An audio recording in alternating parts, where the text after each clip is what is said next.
CPG settings complete. Neural linkage ion density normal. Update metamotor cortex parameters. Nuclear reactor critical. Power flow stable. Systems all green. Strike freedom system activated.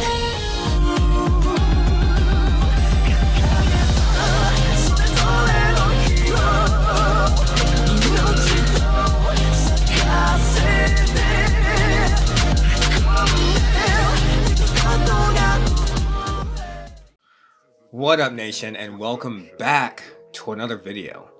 It has been some time since I uploaded a video. I apologize for that, but if you read the title of my video, I'm sure you know the reason why. Right on. Right on. Yeah, so I moved to Japan, and in this video I just want to let you know the reasons why, the process that I had to go through to get here, and just fill you guys in on the gaps. First of all, this setup. So I'm in my room right now. I don't know if this is going to be my final setup for myself. I do like the lights. I had to establish my own little vibe, my ambiance. But I may try a few different looks later on. This might be my look, my go-to look for the next couple videos.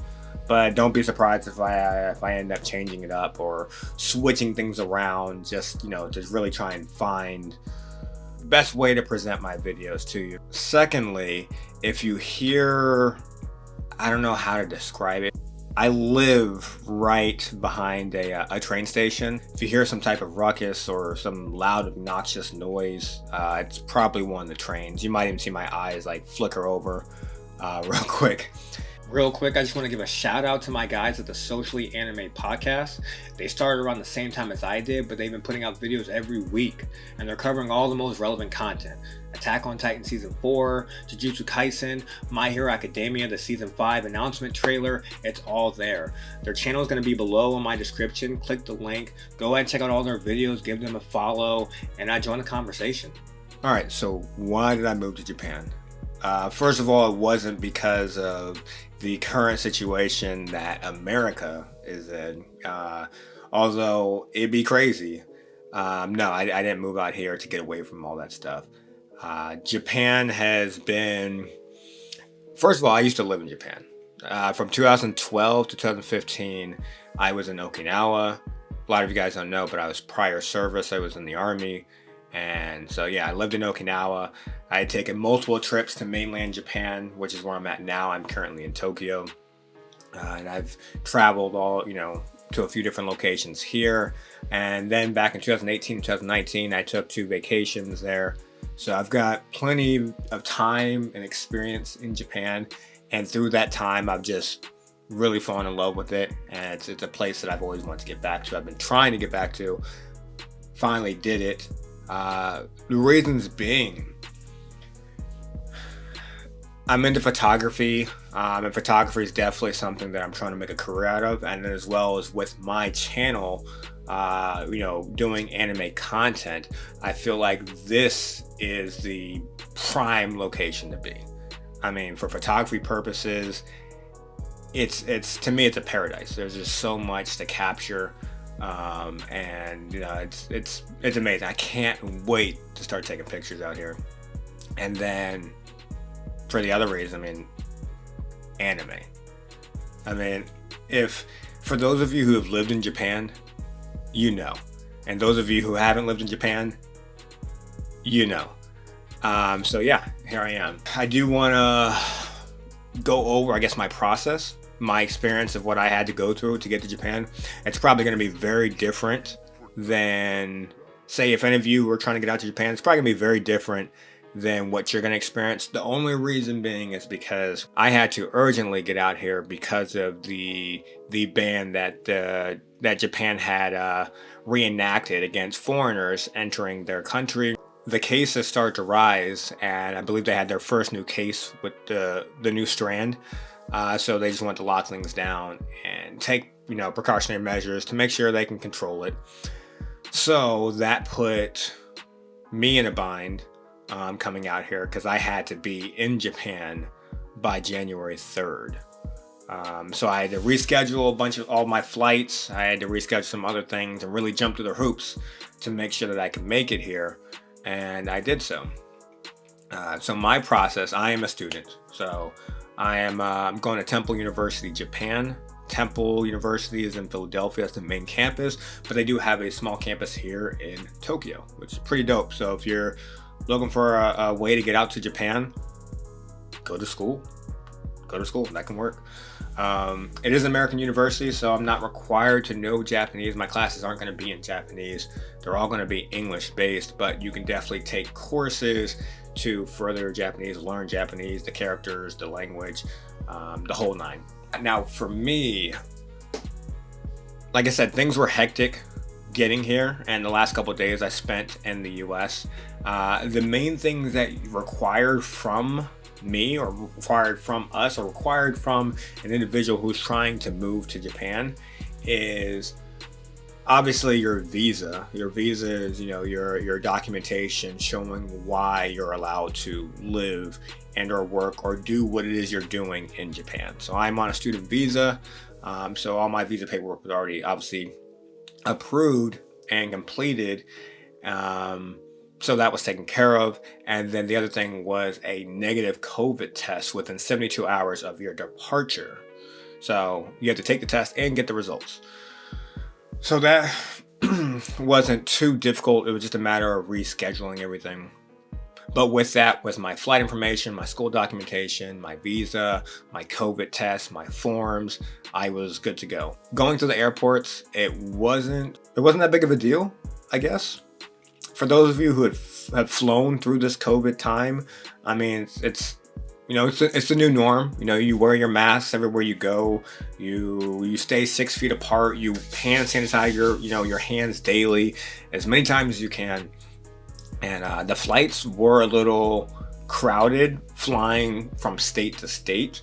But once I got to Seattle and I was flying overseas to Japan, obviously during this time period, there's not a lot of people going to Japan. And then also with the ban, there weren't a lot of people that could go to Japan. So that flight was very scarce. Multiple rows were empty. I could have sat anywhere I wanted to. I could have switched seats as many times as I wanted to.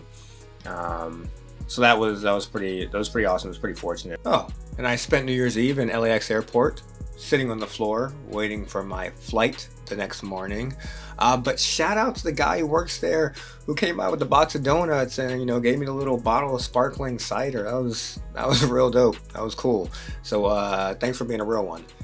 Once I got to Japan, things ramped up a little bit.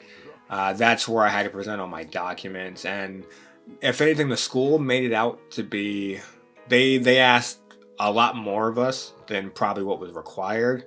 I understand the purpose, just to cover all bases, but not everything that I had to jump through hoops for and all the documents I had to get were obviously necessary just to enter. They're more for, I guess, worst case scenarios. When we landed, we obviously had to verify our COVID status from the test that we took, before we had left. Showed our documentation, showed our visas. Then we had to take another COVID test. This one was a saliva test. And let me explain to you something about these tests.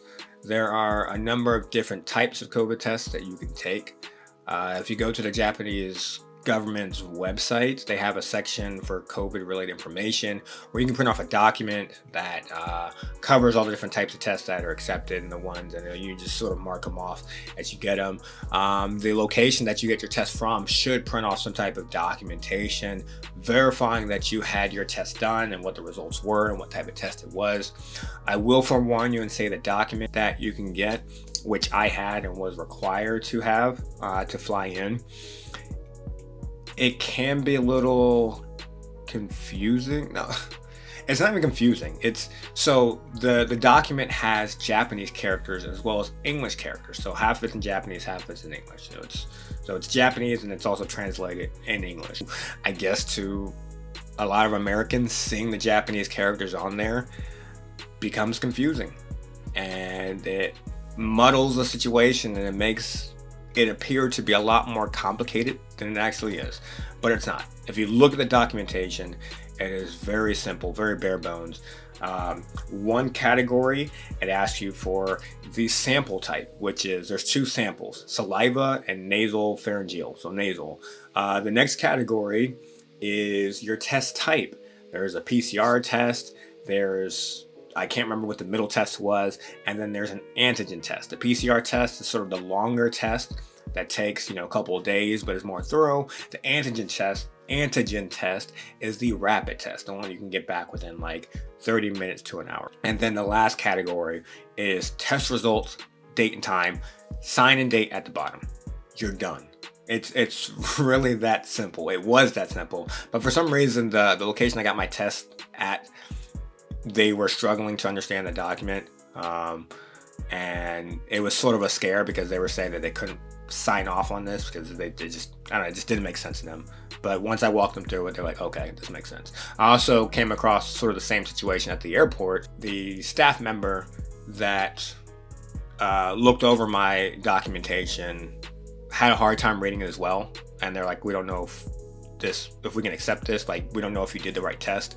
And I showed them that I did a nasal antigen test, and then they're like, oh no, you're good to go. So the test that you take here in Japan is going to be a saliva test. It's also, I think, another rapid test, because we did get our results back fairly quickly. After we took the test, they put us in a waiting area. They kept us, our 6 feet, apart, and I was probably there for about 10 to 15 minutes before my number got called up, and I got my results. And of course, they were negative. They gave me some paperwork and they moved me on to the next station. After that, there was a few more, stations where I had to verify some information. Then I hit customs and immigration. This process was a little bit longer for me just because I'm going to be living here. So I had to get my residence card. So it took a little bit of time for them to do that.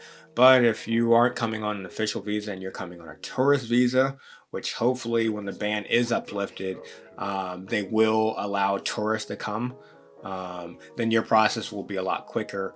You'll just go through and they'll just verify that you have, your passport and whatnot. Then I got my bags and they made sure I had nothing illegal in there and I was good to go.